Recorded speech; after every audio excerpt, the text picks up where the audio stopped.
आऊज़ुबिल्लाहि मिनश्शैतानिर्रजीम बिस्मिल्लाहिर्रहमानिर्रहीम। बारान रहमत। आज न्यूज़ की सहरी ट्रांसमिशन में मैं हूँ आपका मेज़बान सैयद शहरियार आसिम। मेरे साथ मौजूद हैं महानूर खालिद। अस्सलाम वालेकुम। वालेकुम अस्सलाम। कैसी हैं मानूर, ठीक हैं आप? मैं बिल्कुल ठीक ठाक, आप बताइए आप कैसे हैं? मैं बिल्कुल ठीक ठाक।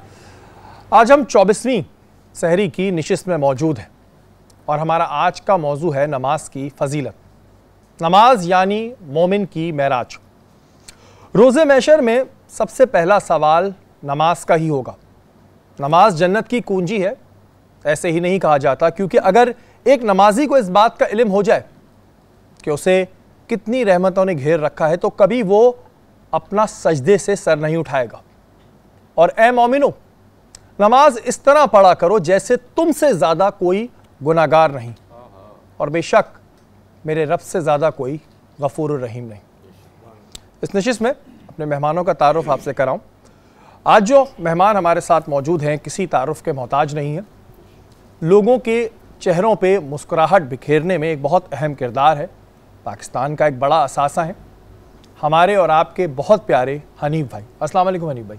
वालेकुम अस्सलाम जनाब, क्या हाल है? कैसे हैं आप? ठीक हैं? मैं बिल्कुल ठीक ठाक अल्हम्दुलिल्लाह। हनीफ भाई बहुत शुक्रिया, आप हमारी निशिस्त में आए।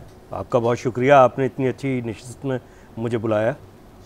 हमारी दूसरी मेहमान काफ़ी दफ़ा हमारी निशिस्तों में आ चुकी हैं, काफ़ी चीज़ें इनसे सीखने को भी मिलती हैं। हमारे साथ मौजूद हैं डॉक्टर आमना। अस्सलाम वालेकुम डॉक्टर आमना। वालेकुम सलाम शरी, कैसे हैं? बहुत शुक्रिया, आप हमारी निशिस्त में आई।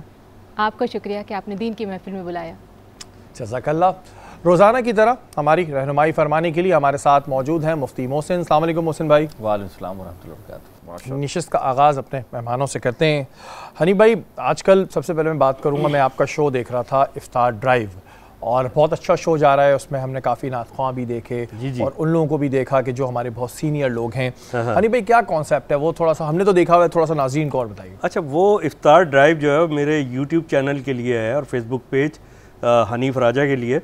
और बस मेरे जहन में था, मैंने कहा यार एक दफ़ा मैं अपने गेस्ट के साथ आ रहा था कहीं, तो मैं बातें कर रहा था, तो मेरे दिमाग में ख्याल ये आया कि जब कोई हमारा साथी होता है, हमारा गेस्ट होता है, वो हमारा हमसफ़र होता है, तो उससे जो बातचीत हो रही है वो रिकॉर्ड करके अगर दिखा दी जाए तो वो तो और ज़्यादा मज़ेदार हो जाएगी। लोग बाहर की सैर भी कर लेंगे। तो जब ये रमज़ान का महीना आया तो मैंने उसके साथ उसको मर्ज कर दिया और उसका नाम रखा इफ्तार ड्राइव विद हनीफ राजा। अब वो 3 एपिसोड, आज तीसरा गया, अमजद साबरी मरहूम के साहबजादे मुजद्दिद साबरी। तो इतनी पसीराई मिली उसको, मेरी तवक्कुआत से ज़्यादा फीडबैक आया शो का। बहुत अच्छा भी वो जा रहा है और बहुत ज़्यादा लोग इस वक्त देख भी रहे हैं। हनीफ भाई, जैसे मैंने इंट्रो में कहा था कि बहुत से लोगों के चेहरे पे मुस्कुराहट बिखेरने में आपका एक बहुत अहम किरदार है।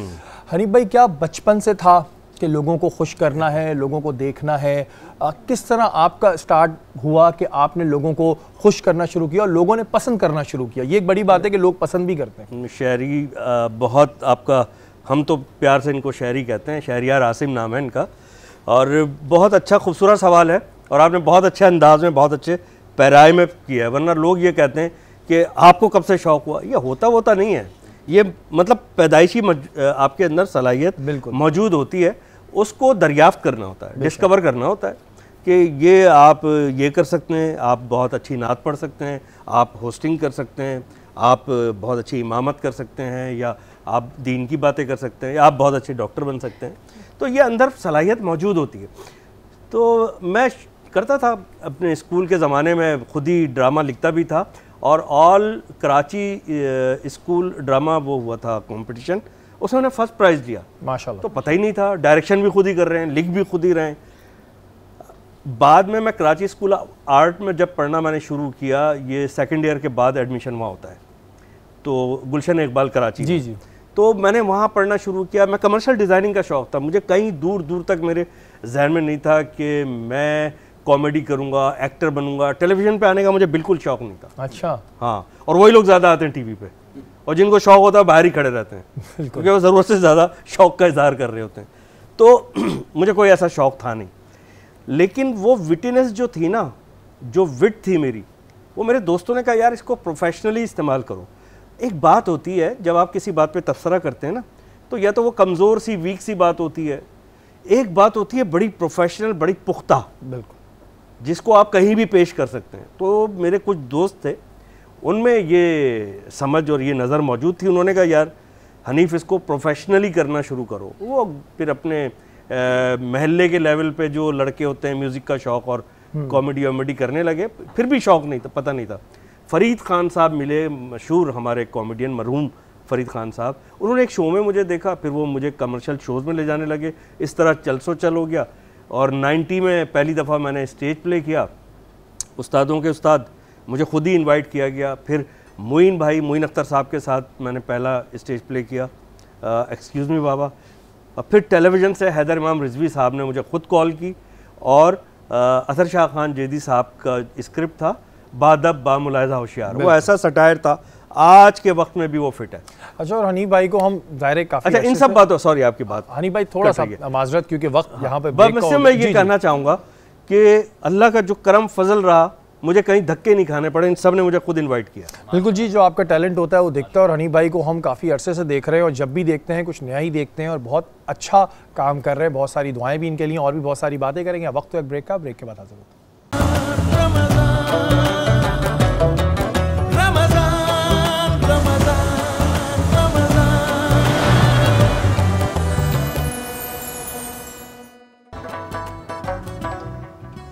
बारान रहमत आज न्यूज़ की सहरी ट्रांसमिशन में एक बार फिर आपको खुशामदीद कहते हैं। डॉक्टर आमना भी हमारे साथ मौजूद हैं, और जो शुगर पेशेंट्स होते हैं उनके लिए काफ़ी बेहतरीन ये चीज़ें भी बताती हैं। डॉक्टर साहब, सबसे पहले तो हमारे नाज़रीन को ये बताएं कि जो डायबिटिक्स है ये क्या है, और इसकी अलामात कैसे पता चलना शुरू होती है कि ये पेशेंट जो है ये शुगर की तरफ जा रहा है। अच्छा शहरी, सबसे पहले तो शुक्रिया कि आपने इस महफिल में बुलाया। डायबिटीज़ के बारे में मोटी मोटी बातें तो हम डिफरेंट चैनल्स पे सुनते आ रहे हैं, लेकिन बहुत सिंप्लीफाई करके हम सुनेंगे कि डायबिटीज़ है क्या। सहरी ट्रांसमिशन में बुलाया गया, सहरी बन रही है, जैसे हनीफ भाई ने बताया कि बड़ी अच्छी सी खुशबू आ रही है, तो सहरी बन रही है। जब एक डायबिटिक पेशेंट ये सहरी खाएगा और नॉन डायबिटिक पेशेंट ये सहरी खाएगा तो क्या फ़र्क पड़ेगा, और डायबिटीज़ पेशेंट को हम डायग्नोज कैसे करेंगे। ठीक है, जब यही डायबिटिक पेशेंट ये सहरी खाएगा और यही शुगर जब बॉडी के अंदर, ब्लड के अंदर जाएगी, तो अगर इंसुलिन मौजूद नहीं होगा तो डेफिनेटली वो फ्यूल के अंदर कन्वर्ट नहीं होगी। ठीक है, और यही नॉन डायबिटिक पेशेंट अगर खाएगा तो फिर वो फ्यूल के अंदर कन्वर्ट हो जाएगी।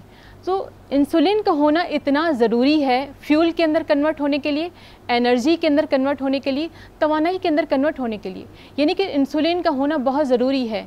अगर इंसुलिन सिरे से मौजूद नहीं होगी तो पेशेंट को टाइप 1 डायबिटीज़ होगा। अगर इंसुलिन सिरे से मौजूद नहीं होगी, टाइप 1 वो होता है जो पैदाइशी नहीं होता है, जो बच्चों में पाया जाता है। अच्छा। लेकिन अगर फॉर एग्जांपल हमारी अपनी गलतियों की वजह से, लाइफस्टाइल मॉडिफिकेशन की वजह से, ओबेसिटी की वजह से, सेडेंटरी लाइफस्टाइल की वजह से, या खाने पीने की हरकतों की वजह से अगर हमारे रिसेप्टर किसी वजह से ख़राब हो जाते हैं, इंसुलिन अपना काम नहीं कर पाती है, तो उसको हम टाइप 2 डायबिटीज़ मेलाइटिस कहते हैं। ठीक है, अच्छा, तो हमने इसको बड़ा सिंप्लीफाई कर दिया। हमने एक प्रॉब्लम बड़ी चलती है इस वक्त में, और ये अक्सर क्योंकि इस पर नई रिसर्च भी आ रही है कि जो शुगर पेशेंट्स हैं क्या वो रोज़ा रख सकते हैं, क्योंकि इसमें अलग अलग किस्म की हम डिबेट सुन रहे होते हैं। जी बिल्कुल, आज से कुछ साल पहले ये कॉन्सेप्ट पाया जाता था कि शुगर के मरीज़ खुदा न ख्वास्ता रोज़ा नहीं रख सकते हैं, लेकिन 2016 में 16 ममालिक के उलमा ने और डायबिटिक कंसल्टेंट ने मिलकर इनको 3 कैटेगरीज़ के अंदर डिवाइड किया। तमाम हमारे जितने डायबिटिक, क्योंकि हमारी जो ईमानी कुव्वत है, हमारे हर डायबिटिक पेशेंट जो हमारे पास आ रहा होता है वो ये कह रहा होता है कि डॉक्टर साहब हमें रोज़ा रखना है, हम रोज़ा रखना चाहते हैं। तो एक रिसर्च के मुताबिक 80 to 87% पूरी दुनिया के ममालिक के जितने हमारे मुसलमान हैं वो रोज़ा रखना चाहते हैं। तो हमने तमाम मुसलमानों का एक जो है वो पूल बनाया, एक डायबिटिक पेशेंट्स का एक पूल बनाया, और जिस तरह हम एक सिग्नल पे गाड़ी रोकते हैं तो हम देखते हैं कि रेड सिग्नल होता है, ग्रीन सिग्नल होता है एंड येलो सिग्नल होता है। अगर हमने उस सिग्नल की पाबंदी नहीं की, रेड सिग्नल पे हम क्यों रुकते हैं, क्योंकि अगर नहीं रुकेंगे तो हमारा एक्सीडेंट हो जाएगा। इसी तरीके से हमने येलो सिग्नल के अंदर रुक जाएंगे तो हमारा एक्सीडेंट होने से बच जाएंगे। हम येलो सिग्नल पे कुछ पाबंदियां हैं, लेकिन हम रुक जाएंगे तो बेहतर है। तो हमने 3 ग्रुप्स बनाए, green signals, yellow signals and red signals. Green signals के अंदर उन पेशेंट्स को, अब ये मुशावरत किसके दरमियान हुई, हमारे Islamic scholars and diabetic consultant के दरमियान मिलकर उन्होंने एक पूल बनाया। ग्रीन सिग्नल्स के अंदर वो लोग शामिल किए गए जो रोज़ा रख सकते हैं, जिनकी कोई लिमिट्स नहीं है। अब उनमें कौन आ गए, जो ओरल हाइपोग्लाइसेमिक एजेंट्स पे हैं, जो दवाइयों पे हैं, जिनका HbA1c लेस देन 6 है, जिनका फास्टिंग शुगर्स लेस देन 110 है, जिनका रैंडम लेस देन 140 है, या फिर वो पूरे दिन के अंदर एक दफ़ा इंसुलिन इस्तेमाल करते हैं, उनको हमने कहा भाई आप ग्रीन सिग्नल के अंदर आते हैं, आप किसी भी तरीके से रोज़ा रख सकते हैं, ठीक है, आपको इजाज़त है। इसके बाद हम आ जाते हैं येलो लाइट की तरफ। उनको हमने कहा कि रोज़ा ना रखें तो बेहतर है, लेकिन चूँकि ईमानी कुव्वत कह रही है कि मुझे रोज़ा रखना है, डॉक्टर के पास जाएं, मुशावरत करें। अगर आपका डॉक्टर आपको परमिशन देता है तो फिर आप रख सकते हैं। अब उसके अंदर कौन आ गया? टाइप 2 डायबिटीज़ मेलाइटिस, मैंने आपको बताया कौन होते हैं, जिनके सिग्नल्स काम नहीं कर रहे, इंसुलिन मौजूद है, ओबेसिटी की वजह से सिग्नल्स काम नहीं कर रहे, वो लोग जिनका कंट्रोल नहीं है, HbA1c बढ़ा हुआ है, फास्टिंग बढ़ा हुआ है, रैंडम बढ़ा हुआ है, वो आ गए येलो लाइट्स के। ना रखें तो बेहतर है। Secondly pregnant ladies, definitely pregnant ladies but जिनका शुगर कंट्रोल है, वो ना रखें तो बेहतर है। थर्ड टाइप 1 डायबिटीज़ मेलाइटिस, जो टोटली इंसुलिन पे हैं, और फोर्थ वो जो डायबिटीज़ मेलाइटिस के अंदर तो हैं लेकिन उनको किडनी डिजीज़ है। वो कौन सी किडनी डिजीज़?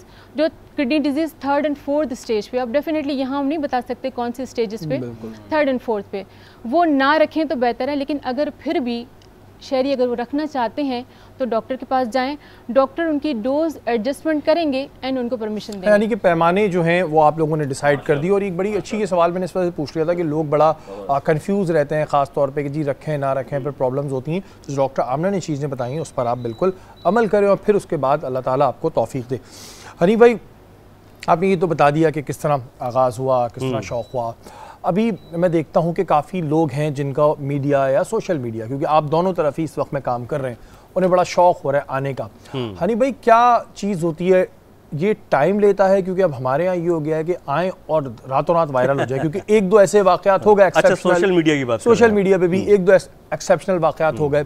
हनी भाई, राज क्या है? क्या आप, क्योंकि आपका इतना तजुर्बा है, तो हमारे नौजवान लड़के लड़कियों को आप बताएं कि क्या उन्हें करना चाहिए। खूबसूरत सवाल है शहरी साहब। असल में बात यह है कि देखिए, जब हमने शुरू किया, हम तो टीवी पे काम कर रहे थे, ठीक है, टीवी ही ने हमारी तरबियत की। पीटीवी की बात कर रहा हूँ, पीटीवी से हम प्राइवेट चैनल्स पे आए। जब अपना शो मैंने शुरू किया, कैसा कैंडिड कैमरा, पाकिस्तान का पहला मैं ही लेकर आया, बिल्कुल बिल्कुल NTM पर, तो वो सेंसर होने जाता था इस्लामाबाद। अच्छा, टीवी की तरबियत काम आई, मैं उसको खुद एडिट कराता था बैठ के। कोई ऐसी बात जो वाहियात हो, कोई ऐसी बात जो नाजेबा हो, जो हम फैमिली के साथ नहीं सुन सकते, नहीं देख सकते, वो मैं एडिट करवाता था। एक दफ़ा 200-300 एपिसोड में एक दफ़ा कोई सेंसर नहीं आया, क्योंकि आपको खुद पता चल गया था कि ये चीज़ ना मैं देखूँ ना मेरी फैमिली। सेल्फ सेंसर होता है ना, सेल्फ सेंसर आदमी के अंदर, वो खुद ही उसको डिलीट करता जाता है खराबियों को। वो करने के बाद फिर मैंने बहुत सारा मुख्तलिफ काम किया, छुप छुपा के। अंदर की बात राजा के साथ आज टीवी से, प्राइम मिनिस्टर इमरान खान साहब का इंटरव्यू है उसमें मौजूद, और बहुत कुछ किया अल्हम्दुलिल्लाह। अच्छा, जब सोशल मीडिया आया तो मैंने इतनी तवज्जो नहीं दी, लेकिन फिर लोगों की फरमाइश थी कि इस तरफ भी आए, क्योंकि जो पाकिस्तान से बाहर लोग हैं वो बहुत ज़्यादा तवज्जो से देखते हैं। अब मैं आता हूँ, इतना देखने का वो नहीं होता। तो मैंने कहा ठीक है, मैं करता हूँ। मुझसे कहा गया कि आप सोशल मीडिया पे जब करें ना तो आप यूँ कीजिएगा, सर के बल खड़े हो जाइएगा। मैंने कहा यार ये आपकी सोच हो सकती है। उन्होंने कहा नहीं, वायरल यही चीज़ होती है। मैंने कहा वायरस और वायरल होना तो बहुत बुरी चीज़ है। बिल्कुल ठीक है ना। मैंने कहा तमीज़ के दायरे में एक्सक्यूज़ मी, तमीज़ के दायरे में सब कुछ हो सकता है, आप करके तो देखिए। कहने का अच्छा ठीक है। पहले हमने 8 महीने हुए होंगे, पुराने क्लिप्स डाले अपने कैंडिड कैमरा शो के, अच्छे शोज़ के क्लिप मेरी टीम ने डालना शुरू किए, टीम हनीफ राजा ने। उसके बाद आहिस्ता वो लोग भी टर्न हो गए जो कह रहे थे कि कोई ऐसा आप कंटेंट लाइएगा जो इस तरह का हो कि वायरल हो जाए। मिसाल के तौर पे, अच्छी बात तो नहीं है, आप किसी को गाली बक दें और वो सोशल मीडिया पे लगा दें, हर आदमी देखेगा। वो देखेगा ज़रूर, वो शोहरत है, मकबूलियत नहीं है। मकबूलियत जो है एक्सेप्टेंस यानी कबूलियत से बनी है। और वही वाली बात है ना कि हनीफ भाई, आपको कोई देखता है अगर मिसाल के तौर पे रोड पे, तो आपसे प्यार से मिलता है आपके साथ, क्योंकि आपने भी लोगों को हंसाया है, लेकिन आपका मजाक नहीं उड़ाते।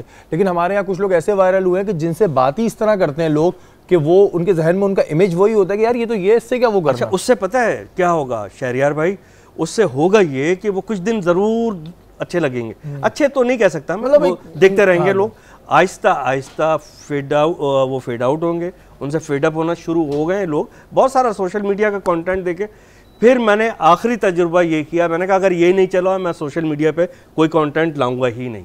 ये था इफ्तार ड्राइव, जो अभी आपने जिक्र किया ना, इफ्तार ड्राइव शो। तो वो मैंने अपनी गाड़ी में ही बिठाया गेस्ट को, और सबसे पहले मेरे जहन में आया हसन, जो बहुत अच्छी नाते पढ़ते हैं, खुर्शीद अहमद साहब के साहबजादे, उनको लिया। उसके बाद हसन जहांगीर हैं उसके अंदर। उसके बाद अभी तीसरा एपिसोड जो अपलोड हुआ है उसमें अमजद साबरी शहीद के साहबजादे मुजद्दिद साबरी हैं, और उसमें कोई फजूल बात नहीं है, आम सी बातें हैं। कंटेंट क्या चीज़ होती है? कंटेंट ये होता है कि आप एक अछूती बात सुनाएं जो कभी ना सुनी हो। भाई कुत्ते ने आदमी को काट लिया, ये तो एक नॉर्मल बात है। आदमी ने कुत्ते को काटा, ये हैरान करने वाली बात है। तो कोई ऐसी बात उसमें लेकर तो आए ना आप, कि जो ज़रा एक आम चीज़ों से हट करो। उसमें तो ये मिसाल फिट नहीं आती जो मेरा कंटेंट चल रहा है, लेकिन उसमें तमाम चीज़ें वही हैं। कवालियाँ सुनाई जा रही हैं, हमद पढ़ी जा रही है, नात पढ़ी जा रही है, और मैं उनकी ज़िंदगी के मुतालिक बात अच्छा हनी भाई, ये लोगों ने बहुत अप्रिशिएट किया। ये जो चीज़ है जो हमने बात की, आपने भी उसकी निकाली कि जो ऊट पटांग चीज़ें, अब हनी भाई बहुत ज़्यादा ऊट पटांग स्टफ हमें नज़र आ रहा है, और जो हमारे यंगस्टर्स हैं वो ज़्यादातर ये सोचते हैं, जल्दी फेम वाली आपकी बात, कि कुछ दिन फेम नहीं, कुछ दिन आप डिस्कशन में रहेंगे, बस फेम भी नहीं। तो हनी भाई ये ज़्यादातर लोग मैंने देखा है कि आ रहे हैं तो उनको यही होता है कि यार हमें कुछ समझ नहीं आ रहा तो हम किसी की बेइज्जती कर दें, या किसी भी बड़ी सेलिब्रिटी को उठा के किसी के भी नाम से मीम्स बना दें, ये किसी का थप्पड़ मार देंगे, लोग देखेंगे। हाँ, तो ये हनी भाई पसंद नहीं करेंगे। हाँ, ये किस तरफ लेके जा रहे हैं? जो आपका दौर था, या जिस दौर में मैंने भी ज़ाहिर काम का स्टार्ट किया, उसमें सेल्फ सेंसर नाम की चीज़ होती थी। हमें पता था हम ये बोल ही नहीं सकते, हमें पता जाना ही नहीं है, और ना फिर हम बोलना चाहते थे। तो हनी भाई ये तो फिर दूसरी तरफ जा रहा है मामला। बिल्कुल आपकी बात ठीक है। देखिए आपका हमारा अल्हम्दुलिल्लाह दौर अभी भी है, जब भी हम टीवी स्क्रीन पर भी नज़र आ रहे हैं सोशल मीडिया के स्क्रीन पर भी नज़र आ रहे हैं। कभी भी कोई अच्छा कंटेंट वो जो है ना, नया या पुराना नहीं होता, वो होता है या तो अच्छा या बुरा। बिल्कुल, किसी ज़माने का भी आप उठा लें, ठीक है ना, जो भी फरमुदात आप उठाएं वो या तो अच्छे होंगे, अब बुरे तो होते ही नहीं ना, अच्छे ही होंगे ना, तो आप आज तक सुन रहे हैं। हो ये रहा है कि वो बच्चे जो एकदम जंप करके चाहते हैं, अच्छा फिर इसमें एक लालच भी शामिल हो गया, वो समझते हैं कि बड़े पता नहीं लाखों करोड़ों रुपए जो हैं, हज़ारों डॉलर तो ऐसे ही आ जाएंगे हज़ारों डॉलर जो हैं वो रोज़ गिर रहे होंगे इसमें, यूट्यूब पे और फेसबुक पेज वगैरह पे। ऐसा नहीं होता, बड़ा धीरे धीरे सब कुछ होता है, आपको अपने आप को मनवाना पड़ता है। तो वो जा गलत सिमत में रहा है, आपकी बात बिल्कुल दुरुस्त है। और देखिए उसको भी, उस सिमत को भी खुद ब खुद सही कराएगी यही पब्लिक, जो इनकी ख़राब चीज़ें देख के खुश होती है। ये उकता जाएगी, अच्छी चीज़ें देखने लगेगी। नुकसान पब्लिक का नहीं होगा, देखने वालों का नहीं होगा, करने वालों का नुकसान होगा। वो तो ख़राब चीज़ करने के आदी बन चुके होंगे, वो अच्छी चीज़ कैसे करेंगे? और फिर कभी कभी इंसान की ज़िंदगी में होता है कि वो वक्ती तौर पे कर जाता है, लेकिन फिर उसके क्लिप्स जो है ना वो लाइफ टाइम वायरल होते रहते हैं, शर्मिंदा होता है। फिर वो शायद आप लोगों में से ऐसे बहुत से लोग हों जो आगे जाके शर्मिंदा हों। तो अच्छा कंटेंट बनाएं, अल्लाह ताला ने अगर आपको नवाजना है तो नवाजने के रास्ते बहुत हैं। ऊट पटांग चीज़ें बनाने से परहेज़ करें। यहाँ वक्त तो एक ब्रेक का, ब्रेक के बाद हाजिर होते हैं।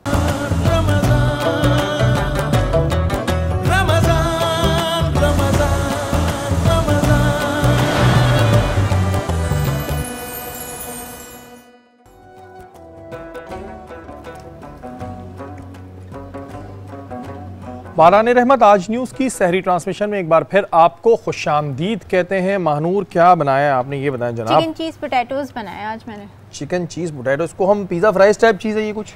हाँ, पिज़्ज़ा फ्राई से थोड़ा रिलेट करता है, मगर ये थोड़ा अलग तरीके के हैं, क्योंकि इसके अंदर जो मैंने चिकन ऐड की है वो चिकन चंक्स मैंने घर में खुद से बनाए हैं। यानी एक तरीके से आपने चिकन ली, उसके आपने पीसेस किए चंक्स की साइजेस में, उसको आपने नमक और काले मिर्च और अदरक लहसुन के पेस्ट में अच्छे से मैरिनेट करके फ्राई कर लिया। सिंपल, ये इसमें कोई एक्स्ट्रा आपने चीज़ें ऐड नहीं करनी। हाँ, ज़्यादा से ज़्यादा अरोमा के लिए आप इसमें ऑरिगानो यूज़ कर सकते हैं, उसके अलावा और कोई चीज़ इसमें ऐड नहीं करेगा, ये अपना ही टेस्ट डेवलप करेगा। उसके अलावा इसको फ्राई कर लिया। दूसरी जगह मैंने फ्राइज़ को कट करके उनको फ्राई कर लिया। उसके अलावा मैंने इसका एक सॉस बनाया। जो कि इसका एक डिप बनाया और एक सॉस है। डिप मैं आपको सबसे पहले बता देती हूँ, उसमें मैंने केचप ऐड किया, कुटी लाल मिर्चें, नमक, काली मिर्च, थोड़ा सा ऑरिगानो, थोड़ा सा सोया सॉस, थोड़ा सा चिली सॉस, आपके हस्बे जायका आप अपने हिसाब से ऐड करें और उसको अच्छे से मिक्स कर लें। ये आपका डिप बन गया। ये आप अपने फ्राइज़ में भी ऐड कर सकते हैं, वरना साइड में आप अपने डिप में भी यूज़ करें। और जो मेन सॉस है, इसका जो बेसिक सॉस है, वो मैंने टमाटरों को ब्लेंड करके अच्छे से उनको पका लिया। उसके अंदर थोड़ा सा नमक, काली मिर्च, ऑरिगानो, थोड़ी सी हल्दी ताकि कलर भी आ जाए उसमें, और उसके बाद उसमें मैंने कुटी लाल मिर्चें डाल के अच्छे से उसको भून लिया। जब देख लिया कि मेरा पेस्ट रेडी है, उसमें मैंने ज़ीरा डाला, साबित धनिया डाला और अच्छे से उसको मैरिनेट करके उसको डिप में शामिल और कर क्या दिया। खुशबू आ रही है। आप ड्रिंक क्या बना रही हैं आप ये बताएं। ये तो आपने पता नहीं क्या इसमें सौंफ डाली भी, क्या डाला है? ये सफ़ेद ज़ीरा है। आज मैं नमकीन लस्सी बना रही हूँ। नमकीन लस्सी बना रही हूँ क्योंकि एक दफ़ा मैंने मीठी लस्सी बना ली और जब मैंने आज देखा कि इतना हैवी खाना बना ही रही हूँ तो थोड़ा सा लाइट हो जाए। जैसे कि आज हमारा टॉपिक भी, हमारी डॉक्टर साहिबा ने भी अभी कहा कि डायबिटिक पेशेंट्स के लिए, तो सोचा चीज़ इतनी ज़्यादा हो गई, थोड़ी सी नमकीन के साइड पे भी हम आ ही जाते हैं। अल्लाह का शुक्र है यहाँ किसी को नहीं है। लेकिन चलें जी, इसमें क्या क्या डाल रही हैं आप? जी, इसमें मैं बता देती हूँ। इसमें मैंने दही ऐड किया है, अभी थोड़ा सा नमक डाला है, हस्बे जायका आप अपने हिसाब से यूज़ कर सकते हैं। ज़ीरा मैंने इसके अंदर 1 टेबलस्पून डाला है क्योंकि मैं 4 ग्लासेस की सर्विंग करूँगी। अब इसके अंदर मैं अराउंड डिपेंड करते हैं, अगर आपको गाढ़ी लस्सी पीनी है तो इसमें आप दूध ज़्यादा ऐड कर सकते हैं, पानी ऐड नहीं होगा। इसमें मैं अराउंड 500 ml में इसमें मिल्क यूज़ करूँगी। मिल्क यूज़ करेंगी जी और नमकीन लस्सी पिलाएंगी। इसके अलावा आप सेट पे देख रहे हैं कि मरहबा के जो मशरूबात हैं वो यहाँ पे रखे हुए हैं। बहुत अच्छे मशरूबात होते हैं जी, बिल्कुल इस्तेमाल करना चाहिए। हमारा आज का मौजू है नमाज की फजीलत। और मोहसिन भाई, नमाज की अगर हम फजीलत की बात करें तो कुरान पाक में इसके बारे में क्या आया है? औज़ुबिल्लाहि मिनश्शैतानिर्रजीम, बिस्मिल्लाहिर्रहमानिर्रहीम। क़ाल अल्लाहु तआला फ़िल क़ुरानिल मजीद वस्तईनु बिस्सब्रि वस्सलात व क़ाल अल्लाहु तआला मक़ामन आख़र इन्नस्सलाता तन्हा अनिल फ़हशाइ वल मुनकर। आमन्तु बिल्लाहि सदक़ल्लाहुल अज़ीम। कुरान हकीम फ़ुरक़ान हमीद में कई मकामात पर नमाज की शान व अज़मत बयान हुई। नमाज की फ़र्ज़ियत का हुक्म जो अल्लाह के रसूल सल्लल्लाहु अलैहि वसल्लम तक अल्लाह ताला ने शब मेराज में हुक्म जो दिया। और गौर तलब बात यह है कि नमाज़ें फ़र्ज़ जो हुई वो 50 थी, यानी 50 नमाज़ें मुसलमानों को पढ़नी थी। लेकिन अल्लाह के प्यारे हबीब के सदक़े से हम 5 नमाज़ें पढ़ते हैं तो हमें 50 का सवाब मिलता है। सुभान अल्लाह, सुभान अल्लाह। तो सबसे पहली बात कि 5 नमाज़ें पढ़ना फ़र्ज़ है। और कुरान हकीम फ़ुरक़ान हमीद में अल्लाह ने फरमाया इन्नस्सलाता तन्हा अनिल फ़हशाइ वल मुनकर। नमाज, बेशक नमाज रोकती है बेहयाई और बुरी बात से। तो जो नमाज पढ़ेगा उसे 2 चीज़ें तो मिलेंगी, वो बुरी बात से रुक जाएगा और बेहयाई से रुक जाएगा। फिर हुज़ूर अल्लाह ताला ने दूसरी एक जगह फरमाया वस्तईनु बिस्सब्रि वस्सलात, कि तुम मदद यानी हेल्प लो। जब इंसान परेशान हो और बड़ा मसाइल हो तो वो क्या करे कि वो सब्र से और नमाज से हेल्प ले, तो अल्लाह उसकी हेल्प करता है। अच्छा, बाजमात पढ़ने का हुक्म आया है कि बाजमात पढ़े जाए, तो इसके रीजंस क्या थे कि जी जो नमाज है वो जमात में पढ़ी जाए तो ज़्यादा सवाब मिलता है? इसके रीजंस क्या? अल्लाह के रसूल ने फरमाया जो जमात से नमाज पढ़ी जाती है 27 गुना ज़्यादा सवाब है। और जमात से नमाज पढ़ना वाजिब है। वाजिब का जानबूझकर तर्क करना गुनाह कबीरे का मर्तकब होता है और वाजिब जो है उसको नहीं छोड़ा जा सकता। तो इसलिए नमाज की तो अहमियत है, जमात की ज़रूरत है, क्योंकि अल्लाह के रसूल ने 5 वक्त नमाज बाजमात का हुक्म भी दिया और पढ़ाया भी, तो इसकी तो बड़ी अहमियत है। अच्छा मोहसिन भाई, कुछ लोग ऐसे भी होते हैं जो ज़ाहिर नमाज छोड़ देते हैं और फिर आहिस्ता आहिस्ता वही वाली बात है कि आपको वो कैफियत है कि तस्किया नफ्स वाली आती है कि नफ्स अमारा में आ जाता है कि उसको गलती नहीं समझते। तो जो लोग नमाज छोड़ते हैं इनके लिए क्या सज़ा है? देखिए, अभी ये तो वही था कि अल्लाह के रसूल सल्लल्लाहु अलैहि वसल्लम ने फरमाया जो शख्स नमाज जान के छोड़ता है और जानबूझकर नमाज नहीं पढ़ता तो अल्लाह के रसूल फरमाते हैं 3 सज़ाएँ दुनिया की हैं, 3 सज़ाएँ कब्र की हैं और 3 सज़ाएँ रोज़े महशर की। दुनिया की पहली सज़ा, जो शख्स जानकर नमाज ना पढ़े, वो फरमाते हैं जब मरने लगेगा तो पेट यानी कि फट सकता है, प्यास बुझ नहीं सकती, इतना पानी पिलाओ, पहली सज़ा। दूसरी सज़ा हुजूर ने फरमाई कि वो शख्स, उसका हाल ये होगा कि यानी कि उसकी जिस्म की जो रगें हैं ना वो फट जाएंगी। और फिर अब में कब्र में जाए तो कब्र को अल्लाह ताला कब्र का अजाब ऐसा फरमाएगा, कब्र जहन्नुम की भट्टी बना दी जाएगी। ये बेनमाजी की बात कर रहा हूँ मैं आपके सामने, जो नमाज पढ़ता होगा, नमाज नहीं पढ़ता होगा। फिर इसके बाद क़यामत के दिन अल-मुख्तसर बताऊँ, नामा अमाल दाएं हाथ के बजाय, दाएं हाथ को जो नामा अमाल मिलेगा वो जन्नतियों की निशानी, और जो बाएं हाथ को नामा अमाल मिलेगा वो दोज़खियों की निशानी। वो फरमाते हैं कि जो नमाज नहीं पढ़ता होगा उसे बाएं हाथ में वो नामा अमाल मिलेगा। इससे मुराद ये कि वो शख्स जहन्नुम में चले जाए। अस्तग़फिरुल्लाह। और मैंने जैसे शुरू में ही कहा था कि बेशक मेरा रब जो है बड़ा गफूर रहीम है कि आप पढ़ते 5 नमाजें हैं लेकिन सवाब आपको 50 नमाज़ों का मिल रहा है, और अगर आप बाजमात पढ़ेंगे तो 27 गुना ज़्यादा मिलेगा। जी मोहसिन भाई, एक हदीस अल्लाह के रसूल ने फरमाया कि आदमी कुफर और शिर्क के दरमियान फ़र्क नमाज है, यानी जो शख्स नमाज पढ़ता है तो वो कुफर से ही बच जाता है और शिर्क से ही बच जाता है, लेकिन जो शख्स नमाज नहीं पढ़ता वो कुफर के भी करीब हो जाता है और शिर्क के भी करीब हो जाता है। बिल्कुल जी, अल्लाह ताला हम सबको बाजमात नमाज पढ़ने की तौफीक अता फरमाए। आमीन। आमना, जो डायबिटिक के पेशेंट्स होते हैं, शुगर के पेशेंट्स होते हैं, उनकी ग़िज़ाएँ अमूमन क्या होनी चाहिए? क्या बिल्कुल शुगर नहीं ले सकते? फिर इस तरह बाज़ारों में शुगर्स आती हैं जो कहते हैं ये शुगर नहीं है, उसकी गोलियाँ होती हैं, क्या वो ठीक होती हैं? अच्छा, ग़िज़ा से पहले अगर हम कुछ गोल्स उनके लिए सेट कर दें तो ग़िज़ा को सेट करना बड़ा आसान रहता है।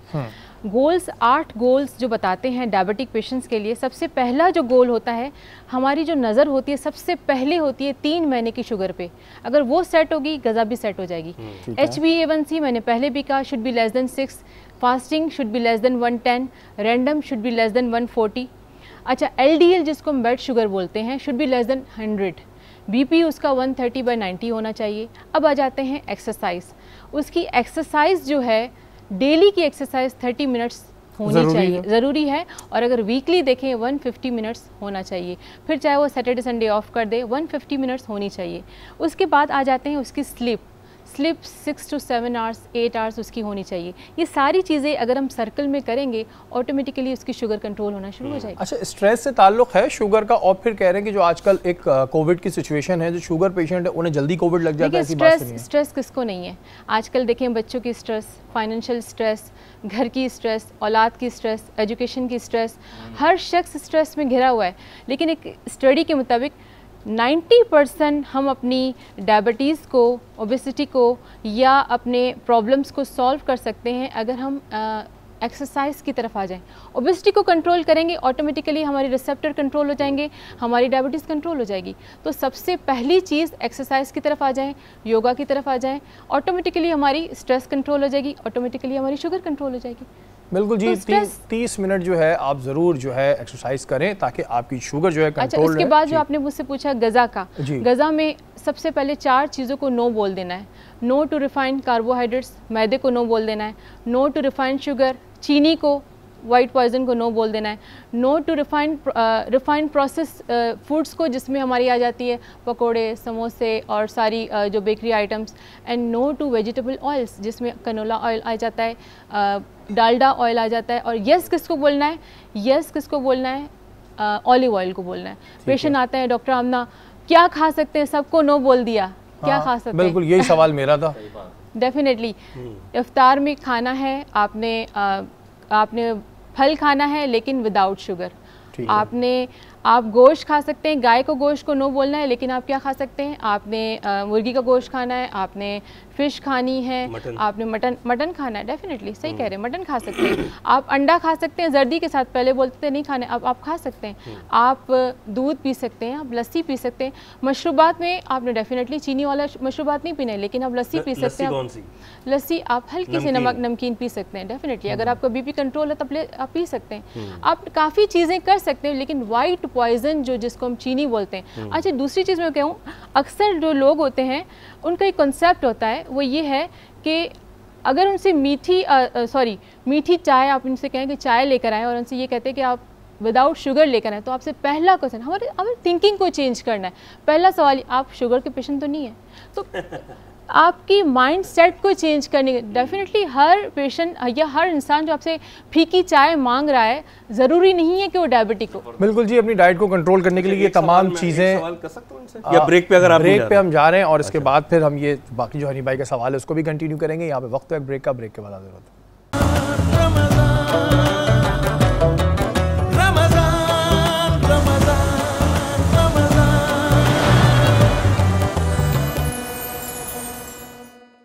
जी नाज़रीन, आप देख रहे हैं कि सहरी का दस्तरखान लगा हुआ है और हमारे मेहमान सहरी कर भी रहे हैं। अब हम पूछते हैं जो मानून ने डिश बनाई थी वो कैसी लगी। आमना, आप पहले बताएं कैसी लगी आपको ये डिश? डिश तो बहुत अच्छी बनाई है और मतलब मैं कहने वाली थी कि चाय तो शुगर फ्री है ना। बिल्कुल जी, और डिश अच्छी बनाई। हनी भाई आप बताएं, आप बिल्कुल सच मेरा एक सवाल था ना। हाँ। वो सवाल तो आएंगे, पहले ये तो बता दें जो बेचारी ने इतनी मेहनत करी आप। नहीं, थोड़ा सा तजस्सुस रखें ना, मैं एकदम बता दूंगा, तारीफ कर दूंगा तो ये फिर तजस्सुस खत्म हो जाएगा। अभी खा रहे हैं। हाँ नहीं, मेरा सवाल बहुत छोटा सा सवाल था जी, और वो सवाल मैं भूल गया हूँ।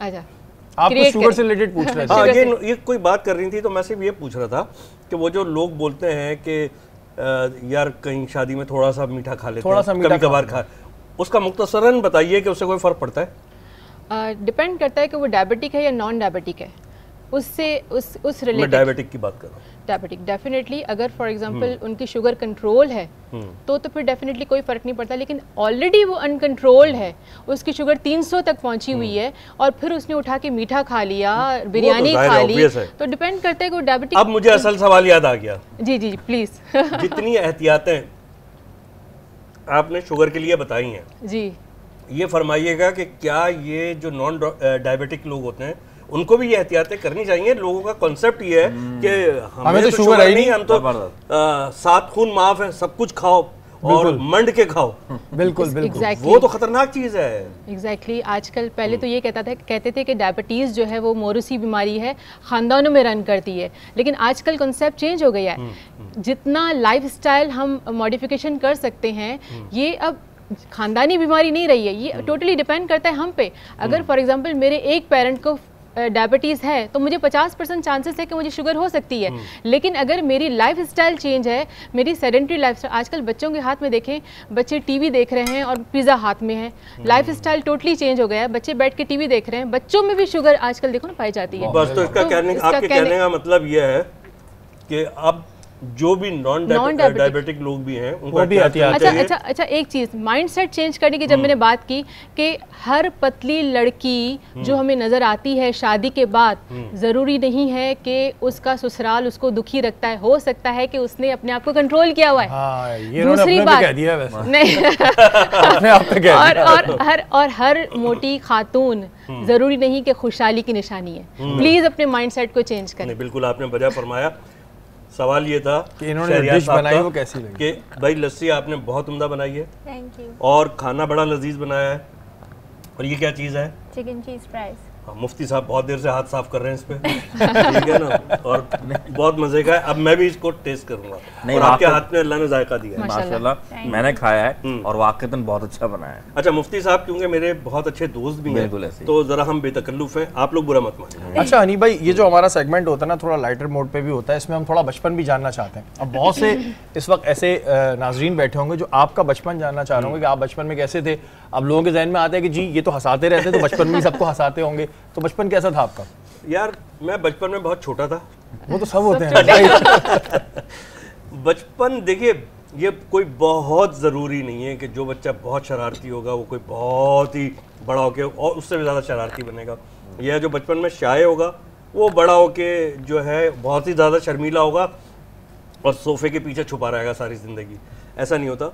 मैं बचपन में मुनासिब सा था और किसी हद तक मुझे अपना पता है ना, मैं शाय भी था बहुत सारी। अच्छा। हाँ, मुझे अच्छा नहीं लगता था, या मेरे अंदर वो एक कहीं पहलू शायद वो डिसेंसी का मौजूद है अब तक।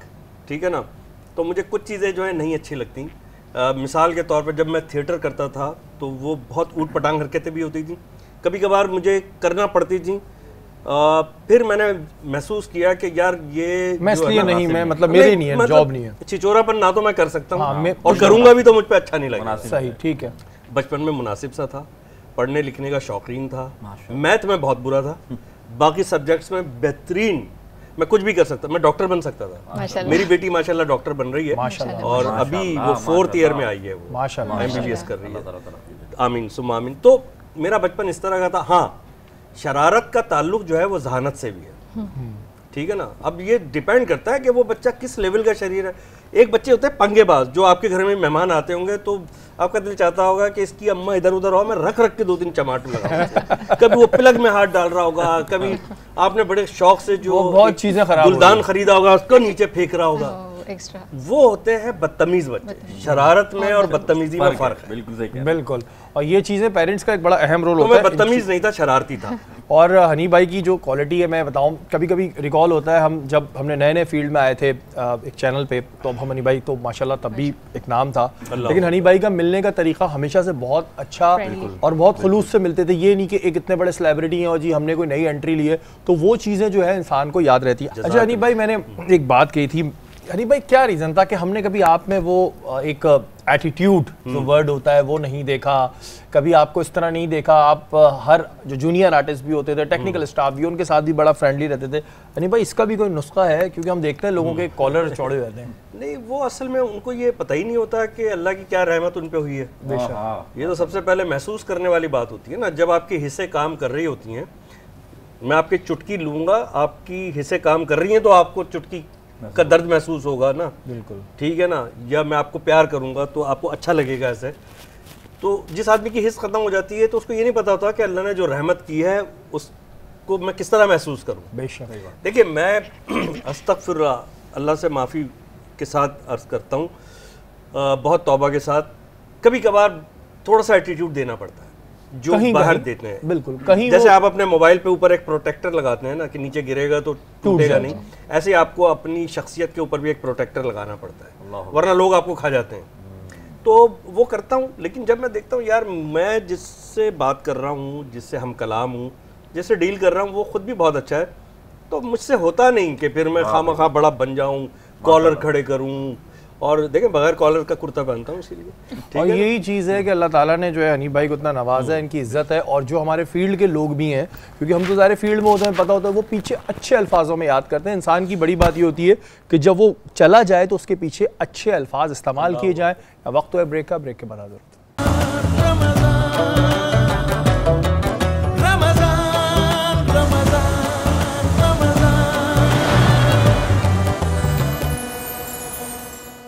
जी नाज़रीन, बहुत ही अहम वक्त होता है, कीमती वक्त होता है। इसमें ज़्यादा से ज़्यादा दुआ करें, अपने मुंह से अच्छे अल्फाज निकाले हैं। थोड़ी देर में अज़ान फ़जर हो जाएगी और ना जाने किसकी जो दुआ है वो कबूल हो जाए। महानूर, आपके क्या सवाल है मोहसिन भाई के लिए? बिल्कुल, मैं जानना चाहूँगी कि बीमारी और सफ़र में नमाज का क्या हुक्म है? अच्छा देखें, बात ये है कि एक शख्स बीमार है, और सबसे पहली बात कि अगर नमाज तो किसी भी हालत में माफ़ नहीं है।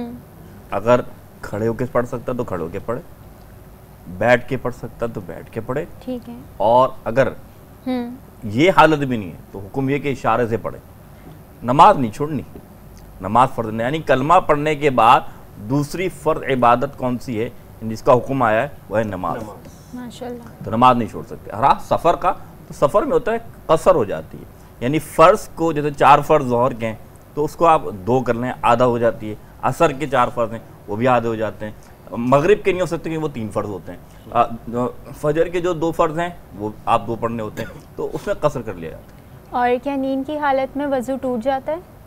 देखिए, नींद से क्या मुराद है कि अगर ऐसी नींद आई कि आप पर नींद का गलबा तारी हो गया और आपको कोई चीज़ बिल्कुल याद नहीं और आप सो गए, तो ज़ाहिर सी बात है नींद से वज़ू टूट जाता है। अच्छा, लेकिन अगर आप बैठे हैं और वनूर की क्या और आपको एहसास है कि आपके इर्द गिर्द में जो माहौल है वो आपने देख तो नहीं रहे, लेकिन आपको एहसास हो रहा है कि हाँ ये चीज़ें, ये मेरे इधर कौन बैठा हुआ, यहाँ कौन बैठा हुआ, आपको एहसास है, इस तरह की जैसे नीम हालत है, तो फिर वज़ू नहीं टूटेगा। अच्छा मोहसिन भाई, अक्सर ऐसा भी लोगों के साथ होता है कि वो कहीं जा रहे हैं और उस जगह पानी मौजूद नहीं है, तो अगर पानी नहीं है तो फिर वज़ू कैसे करें और क्या बगैर वज़ू के हो सकती है नमाज? देखिए, फिर वो तयम्मुम का हुक्म है।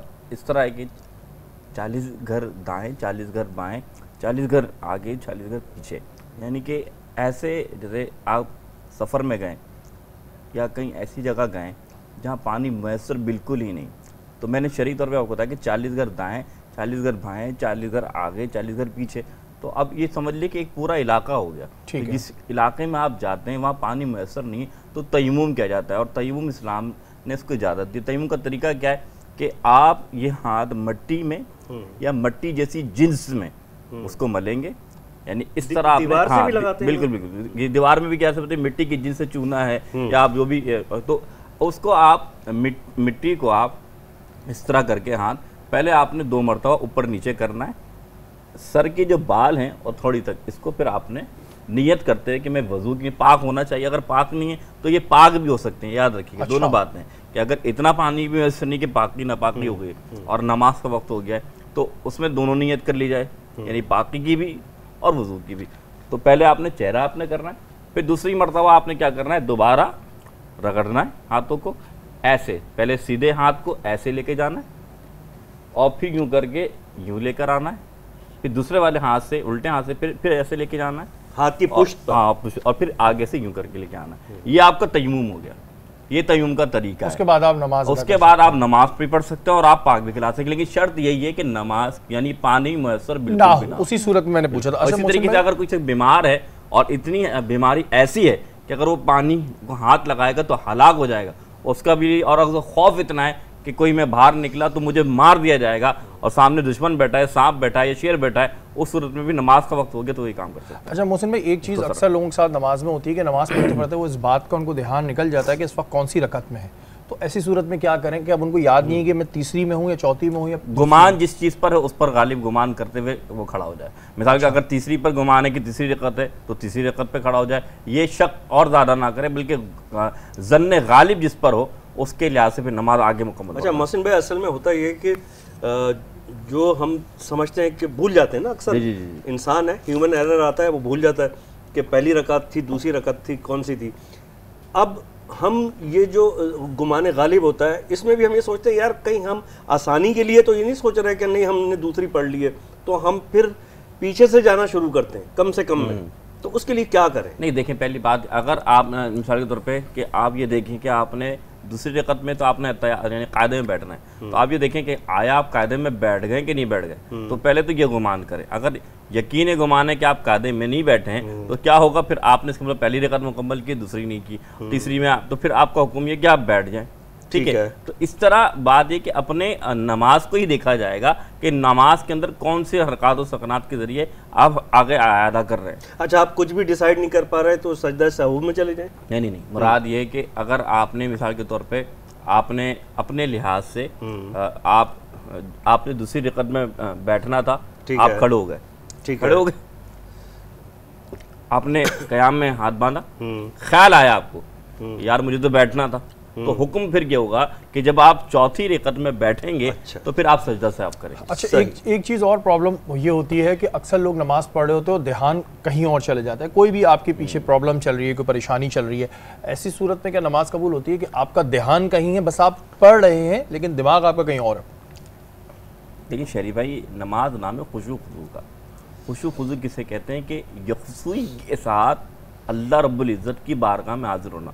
किसी ने अल्लाह के रसूल से पूछा यानी कि हम नमाज कैसे पढ़ें, तो अल्लाह के रसूल ने फरमाया अंताबुल्लाह कन्ना का तरह, कि ऐसे नमाज पढ़ो गोया तुम अल्लाह को देख रहे हो, या ये नहीं कर सकते तो ये देखो कि अल्लाह तुम्हें देख रहा है। तो जब आप यकीन कामिल ये करके पढ़ेंगे ना कि नमाज में रब आपको देख रहा है, और हुजूर की हदीस है, आप देखें जैसे आप शरीफ भाई अभी आप मुझसे मुतवज्जा हैं, या कैमरामैन भी हैं और अनी भाई भी हैं और भी लोग हैं, तो आप जिस तवज्जो से मुझे देख रहे हैं ना, अल्लाह वैसे तमाम को देख रहा है, लेकिन जब बंदा नमाज पढ़ता है अल्लाह भी बंदे को ऐसे देख रहा होता है। सुभान अल्लाह जी, अगर यही हम अपना ईमान बना लें कि हम जब नमाज में जाएं तो हम ये सोच लें कि इस वक्त मेरा रब मुझे देख रहा है, तो आप यकीन मानिएगा जो आपकी परेशानियां, जो आपकी टेंशन हैं वो दूर हो जाएंगी और आपका फोकस जो है वो नमाज पे होगा। जी मुझे एक हदीस आपके सामने रखता हूं, हुजूर ने फरमाया, हज़रत सलमान फारसी रज़ियल्लाहु ताला अन्हु साथ थे, हुजूर ने एक पत्ते को यानी कि दरख्त के पत्तों की जो झाड़ है यानी कि टहनी को देखा और हिलाया, तो आपने फरमाया कि सलमान पूछोगे नहीं मैंने ये क्या किया, तो फरमाया अल्लाह के रसूल आप बताएं हमने क्या किया। फरमाया जिस तरह ये पत्ते गिर रहे हैं इस तरह जो नमाज पढ़ता है ना, अल्लाह ताला उसके गुनाह भी ऐसे झड़ जाते हैं जिस तरह पत्ते झड़ा। सुभान अल्लाह, अल्लाह ताला हम सबको बाजमात नमाज पढ़ने की तौफीक अता फरमाए।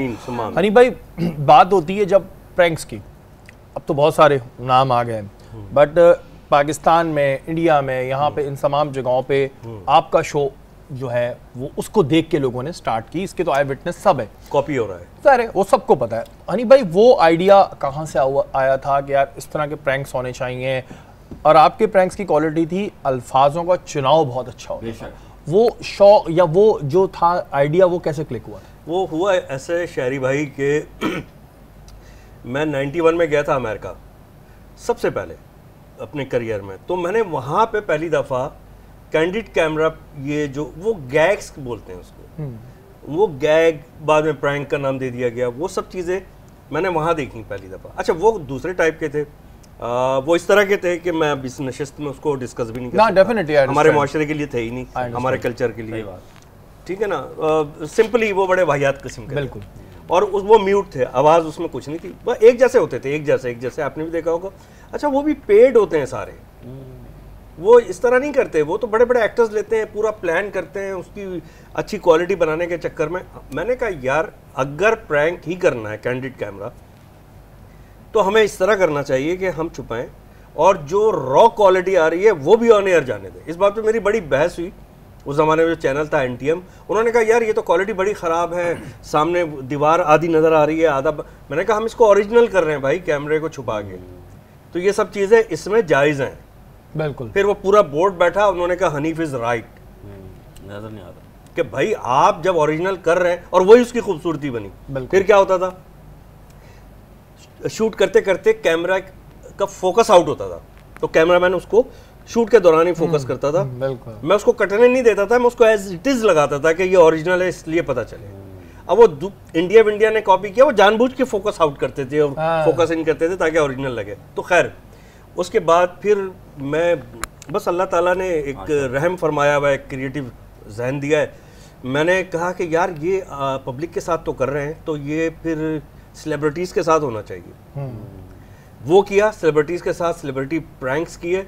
उसके बाद उसमें से एक चीज़ और निकाली, मैंने कहा सेलिब्रिटी को ही गेटअप करा के कराना चाहिए।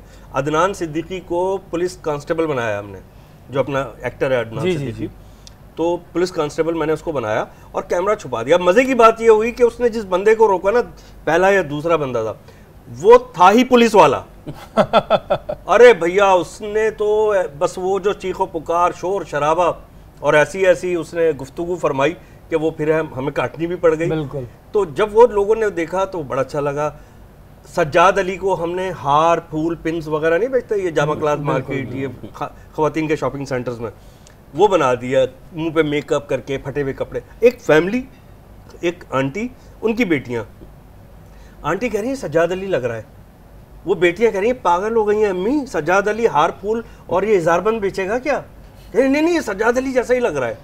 जब उनका तजस्सुस, उनकी क्यूरियोसिटी बहुत हाइप पे पहुंच गई, फिर मैं सामने आ गया उसको, ये मेरी अपनी क्रिएशन थी। और अभी आप देखिए सोनू निगम ने इस तरह किया, गेटअप करके वो हारमोनियम बजा रहा है, बहुत लोगों ने सबने कॉपी किया वो। और हनी भाई वो स्टाइल भी आप ही का निकला था, वो कहते वो देखें जी कैमरा हाथ हिला दे, वो इसलिए ये चीज बड़ी मशहूर हुई, अभी तक कर रहे हैं सब उसको, अभी भी लोग वही कहते हैं कैमरा लगा करता था कि ताकि उसकी नॉलेज में आ जाए। और अगर उसने हाथ हिलाया है तो इसका मतलब है कि वो एग्री है कि इसको ऑन एयर करते हैं। और ये वो चीज उस वक्त की निकली हुई आज तक चल रही है कि लोग कहते थे वो देखें जी कैमरा लगा हाथ हिला दो, और ये मजाक में भी होने लगा था। एक मेरे पास लेटर आया कि जब वो कैसा प्रोग्राम चल रहा था, छुप छुपा के से भी पहले, कैसा, बिल्कुल, उसमें ओरिजिनल वाकया हुआ। उसने कहा कि मैं सदर में बोरी बाजार में घूम रहा था, तो एकदम एक बंदा वो जो था जेब कतरा, वो आया, उसने मेरा जो है पर्स निकाल लिया, तो मैंने देख लिया, मैं जैसे ही घूमा उसने कहा मैं आपसे मजाक कर रहा हूँ, कैमरा लगाया सामने, हाथ हिला दें, था वो ओरिजिनल जेब कतरा। और ये चीज आप यकीन माने हमें अच्छी तरह याद है कि मजाक बन चुका था, वो देखें जी कैमरा लगा, और आज भी ये मजाक इसी तरह हो रहा होता है। और ये क्रिएटिविटी होती है कि जो चल रही है, बहुत से लोगों ने इसकी कॉपी की, उसमें कुछ वाहियात चीज़ें भी आई हैं जो कि गलत है, लेकिन जो चीज़ थी वो हनी भाई ने शुरू की थी। आमना, कोई मैसेज है आपका डायबिटिक्स के जो पेशेंट्स हैं उनके लिए, देखने वालों के लिए, कोई पैगाम आपका? डायबिटीज़ के पेशेंट के लिए मेरा एक ही पैगाम है कि जिस तरह खौफ के अलावा आप जरा उनको रिलीफ भी दें ना, जैसे आपने बताया कि भाई अगर उनकी कुछ तो खा सके, हाँ, उनकी जो शुगर कंट्रोल है अगर उनकी, तो वो थोड़ा बहुत हाथ वात मार सकते हैं, शादी ब्याह, बस आप जल्दी मार सकते हैं, लास्ट मिनट है, बिल्कुल जल्दी। तकवा परहेज़गारी का पैगाम ये है कि फ़ॉर एग्ज़ाम्पल अगर आपको पूरा रमज़ान का महीना इबादत में गुजारना है तो अपने डॉक्टर के साथ 1 महीना पहले कांटेक्ट में रहिए। बिल्कुल। और जैसे हनीफ भाई ने कहा कि आपको रमज़ान का महीना अच्छा गुजारना है, तो अगर डॉक्टर के पास जाएंगे, अपने डोज एडजस्टमेंट करेंगे इंसुलिन के, दवाइयों के, तो रमज़ान का महीना अच्छा गुजरेगा। तो अच्छे तरीके से रमज़ान का महीना इबादत के साथ गुजारें, और अच्छे तरीके से गुजारें तो अच्छी दवाइयाँ खाएँगे तो रमज़ान का महीना भी अच्छा गुजरेगा और फोकस आपका इबादत पर रहेगा। बिल्कुल हनीफ भाई, बहुत कम टाइम में कोई मैसेज आपके चाहने वालों के, देखने वालों की बात से रिलेटेड होगा। बहुत अच्छी आपने बातें की, आप तो डॉक्टर हैं, तो आप डॉक्टर की सुनिए, डॉक्टर से पूछिए जाके। और ये जो व्हाट्सएप पे मैसेज चल रहे होते हैं, हर आदमी की मत सुने, कंफ्यूज कर देगा वो आपको। कोई कह रहा होता है कि आपने वो खा लिया ना तो आपका जो किडनी है वो यूं हो जाएगा, यूं हो जाएगा। भाई आप डॉक्टर के पास जाएं, उसने 5 साल बेचारे ने पढ़ा है, उसने इतनी मेहनत की है, उसके बाद भी पढ़ा है और आज तक पढ़ रहे हैं डॉक्टर जितने हैं। तो आप डॉक्टर सेल्फ मेडिकेशन से बचिए। बिल्कुल जी, सेल्फ मेडिकेशन से बचें। और हनीफ भाई आपका बहुत बहुत शुक्रिया, आपका हमारी नशिस्त में आए। डॉक्टर आमना आपका बहुत बहुत शुक्रिया। जी नाज़रीन, हमारी जो नशिस्त है इसका वक्त ख़त्म हो गया है। कल इंशाअल्लाह ताला दोबारा मुलाकात होगी। तब तक के लिए मुझे और महानूर को इजाज़त दीजिए। पाकिस्तान जिंदाबाद।